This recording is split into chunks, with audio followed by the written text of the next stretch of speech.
Hello everyone and welcome back to another video from Wake&Tech. In this video, I'm going to show you how to download and install the Blue Wallet application on your Android device. So let's get started right away.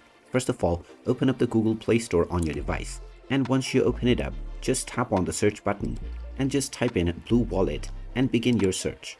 Once you find the Blue Wallet application, go ahead and tap on it and you will see the install button.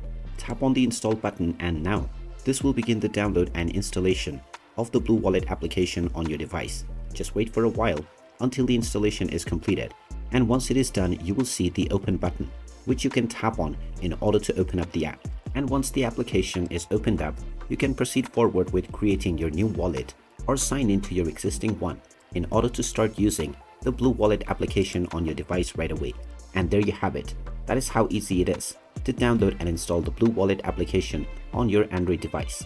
If you find this video helpful, make sure you hit that like button and subscribe to our channel if you haven't done so already. Also ring that notification bell to never miss another update from us. Thank you for watching and I will see you again in the next video.